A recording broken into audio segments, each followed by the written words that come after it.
سو جو لوگ کافر ہوئے ہیں ان کو بڑے دن یعنی قیامت کے روز حاضر ہونے سے خرابی ہے. وہ جس دن ہمارے سامنے آئیں گے کیسے سننے والے اور کیسے دیکھنے والے ہوں گے، مگر ظالم آج کھلی گمراہی میں ہے. اور ان کو حسرت و افسوس کے دن سے ڈرا دو جب بات فیصل کر دی جائے گی اور وہ غفلت میں پڑے ہوئے ہیں اور ایمان نہیں لاتے.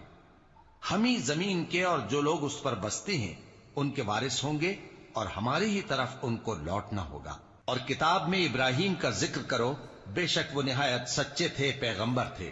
جب انہوں نے اپنے باپ سے کہا کہ ابا آپ ایسی چیزوں کو کیوں پوچھتے ہیں جو نہ سنیں اور نہ دیکھیں اور نہ آپ کے کچھ کام آ سکیں. ابا مجھے ایسا علم ملا ہے جو آپ کو نہیں ملا، تو میرے ساتھ ہو جائیے، میں آپ کو سیدھی راہ پر لے چلوں گا. ابا شیطان کی پوجا نہ کیجیے، بے شک شیطان اللہ کا نافرمان ہے.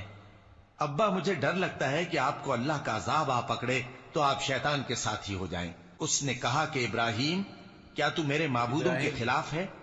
اگر تو باز نہ آئے گا تو میں تجھے سنسار کر دوں گا اور تو ہمیشہ کے لیے مجھ سے دور ہو جا. ابراہیم نے سلام علیکم کہا اور کہا کہ میں آپ کے لیے اپنے پروردگار سے بخشش مانگوں گا، بے شک وہ مجھ پر نہایت مہربان ہے. اور میں آپ لوگوں سے اور جن کو آپ اللہ کے سوا پکارا کرتے ہیں ان سے کنارہ کرتا ہوں اور اپنے پروردگار ہی کو پکاروں گا. امید ہے کہ میں اپنے پروردگار کو پکار کر محروم نہیں رہوں گا.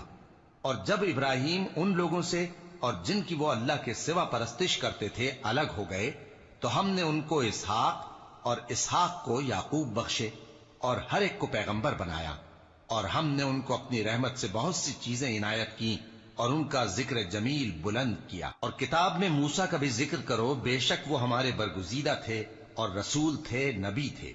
اور ہم نے ان کو طور کی داہنی طرف سے پکارا اور باتیں کرنے کے لیے نزدیک بلایا، اور اپنی مہربانی سے ان کو ان کا بھائی ہارون پیغمبر بنا کر عطا کیا.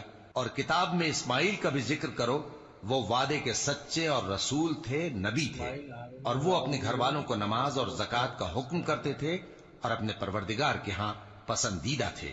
اور کتاب میں ادریس کا بھی ذکر کرو، وہ بھی نہایت سچے تھے، نبی تھے، اور ہم نے ان کو اونچی جگہ اٹھا لیا تھا. یہ وہ لوگ ہیں جن پر اللہ نے اپنے پیغمبروں میں سے فضل کیا، یعنی اولاد آدم میں سے اور ان لوگوں میں سے جن کو ہم نے نوح کے ساتھ کشتی میں سوار کیا، اور ابراہیم اور یعقوب کی اولاد میں سے اور ان لوگوں میں سے جن کو ہم نے ہدایت دی اور جنہیں برگزیدہ کیا. جب ان کے سامنے ہماری آیتیں پڑھی جاتی تھیں تو سجدے میں گر پڑتے اور روتے رہتے تھے. پھر ان کے بعد چند ناخلف ان کے جانشین ہوئے جنہوں نے نماز کو ضائع کر دیا اور خواہشات نفسانی کے پیچھے لگ گئے، سو ان قریب ان کو گمراہی کی سزا ملے گی. ہاں جس نے توبہ کی اور ایمان لایا اور عمل نیک کیے تو ایسے لوگ بہشت میں داخل ہوں گے اور ان کا ذرا نقصان نہ کیا جائے گا، یعنی ہمیشہ کی بہشتوں میں جس کا اللہ نے اپنے بندوں سے وعدہ کیا ہے کہ جو ان کی آنکھوں سے پوشیدہ ہے. بے شک اس کا وعدہ نیکوکاروں کے سامنے آنے والا ہے. وہ اس میں سلام کے سوا کوئی بیہودہ کلام نہ سنیں گے اور ان کو صبح و شام کھانا ملے گا. یہی وہ جنت ہے جس کا ہم اپنے بندوں میں سے ایسے شخص کو مالک بنائیں گے جو پرہیزگار ہوگا. اور فرشتوں نے پیغمبر کو جواب دیا کہ ہم تمہارے پروردگار کے حکم کے سوا اتر نہیں سکتے. جو کچھ ہمارے آگے ہے اور جو پیچھے ہے اور جو اس کے درمیان ہے سب اسی کا ہے، اور تمہارا پروردگار بھولنے والا نہیں. یعنی آسمان اور زمین کا اور جو ان دونوں کے درمیان ہے سب کا پروردگار، تو اسی کی عبادت کرو اور اس کی عبادت پر ثابت قدم رہو. بھلا تم کوئی اس کا ہم نام جانتے ہو؟ اور کافر انسان کہتا ہے کہ جب میں مر جاؤں گا تو کیا زندہ کر کے نکالا جاؤں گا؟ کیا ایسا انسان یاد نہیں کرتا کہ ہم نے اس کو پہلے بھی تو پیدا کیا تھا جبکہ وہ کچھ بھی چیز نہ تھا؟ سو تمہارے پروردگار کی قسم ہم ان کو جمع کریں گے اور شیطانوں کو بھی، پھر ان سب کو جہنم کے گرد حاضر کریں گے اور وہ گھٹنوں پر گرے ہوئے ہوں گے. پھر ہر گروہ میں سے ہم ایسے لوگوں کو کھینچ نکالیں گے جو رحمان کے مقابلے میں سخت سرکشی کرتے تھے. پھر ہم ان لوگوں سے خوب واقف ہیں جو اس میں داخل ہونے کے زیادہ لائق ہیں. اور تم میں سے کوئی شخص نہیں مگر اسے اس پر گزرنا ہوگا، یہ تمہارے پروردگار پر لازم ہے، مقرر ہے. پھر ہم پرہیزگاروں کو نجات دیں گے اور ظالموں کو اس میں گھٹنوں کے بل پڑا ہوا چھوڑ دیں گے. اور جب ان لوگوں کے سامنے ہماری آیتیں پڑھی جاتی ہیں تو جو کافر ہیں وہ مومنوں سے کہتے ہیں کہ دونوں فریق میں سے مکان کس کے اچھے اور مجلسیں کس کی بہتر ہیں، اور ہم نے ان سے پہلے بہت سی امتیں ہلاک کر دیں، وہ لوگ ان سے ٹھاٹ باٹ اور نمود و نمائش میں کہیں اچھے تھے۔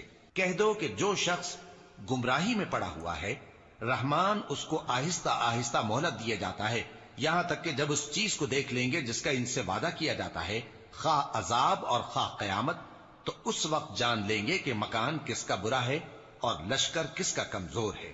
اور جو لوگ ہدایت یاب ہیں، اللہ ان کو زیادہ ہدایت دیتا ہے، اور نیکیاں جو باقی رہنے والی ہیں وہ تمہارے پروردگار کے ہاں صلے کے لحاظ سے خوب اور انجام کے اعتبار سے بہتر ہیں۔ بھلا تم نے اس شخص کو دیکھا جس نے ہماری آیتوں سے کفر کیا اور کہنے لگا کہ اگر میں ازسر نو زندہ ہوا بھی تو یہی مال اور اولاد مجھے وہاں ملے گا؟ کیا اس نے غیب کی خبر پالی ہے یا اللہ کے یہاں سے عہد لے لیا ہے؟ ہرگز نہیں، یہ جو کچھ کہتا ہے ہم اس کو لکھتے جاتے اور اس کے لیے آہستہ آہستہ عذاب بڑھاتے جاتے ہیں، اور جو چیزیں یہ بتاتا ہے عذاب ان کے یعنی ہم کی وارث ہوں تکلیف گے، کیا؟ اور یہ اکیلا ہمارے سامنے آئے گا، اور ان لوگوں نے اللہ کے سوا اور معبود بنا لیے ہیں تاکہ وہ ان کے لیے موجب عزت ہوں۔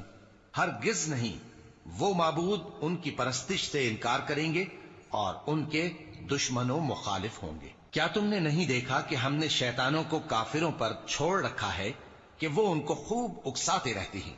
تو تم ان پر عذاب کے لیے جلدی نہ کرو کہ ہم تو ان کے لیے دن شمار کر رہے ہیں۔ جس روز ہم پرہیزگاروں کو رحمان کے سامنے بطور مہمان جمع کریں گے اور گنہگاروں کو دوزخ کی طرف پیاسے ہانک لے جائیں گے، تو لوگ کسی کی سفارش کا اختیار نہ رکھیں گے مگر جس نے رحمان سے اقرار لے لیا ہو، اور کہتے ہیں کہ رحمان بیٹا رکھتا ہے۔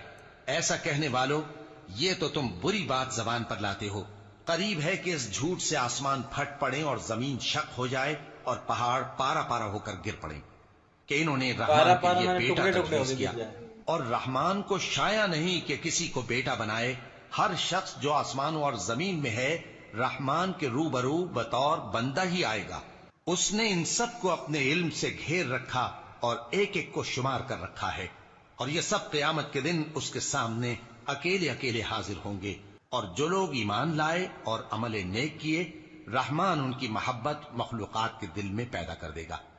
اے پیغمبر صلی اللہ علیہ وآلہ وسلم، ہم نے یہ قرآن تمہاری زبان میں آسان بنا کر نازل کیا ہے تاکہ تم اس سے پرہیزگاروں کو خوشخبری پہنچا دو اور جھگڑالوؤں کو ڈر سنا دو، اور ہم نے ان سے پہلے بہت سے گروہوں کو ہلاک کر دیا ہے۔ بھلا تم ان میں سے کسی کو دیکھتے ہو یا کہیں ان کی بھنک سنتے ہو؟ شروع اللہ کا نام لے کر جو بڑا مہربان نہایت۔ تو یہ وہی ابھی تو مطلب 19واں ہے، ابھی ہم پورا اور دیکھیں گے نا تب پورا سمجھ میں آ پائے گا، ٹھیک ہے؟ یہ بس یہی ہے کہ جیسے سورہ، مطلب میرے کو لگتا ہے سورہ کا وہی ہے کہ سورہ نور ہو گیا یا سورہ مریم ہو گیا یا سورہ واقعہ ہوگا، سب کا یہی ہے کہ جو بھی ہے اللہ کا شکر ادا کرو ہیں اور قیامت سے ڈرو، قیامت سے ڈرو، ٹھیک ہے؟ سب کا یہی مطلب ہے، ٹھیک ہے؟ سورہ مطلب نور تھوڑا اور ویسا ہے، وہ تو ان کے اوپر ہے، ٹھیک ہے؟ تو آپ اور ہم کو تھوڑا ڈیٹیل میں سمجھانا، ٹھیک ہے؟ بالکل بس، اور لائک کرنا، سبسکرائب کرنا، ٹھیک ہے؟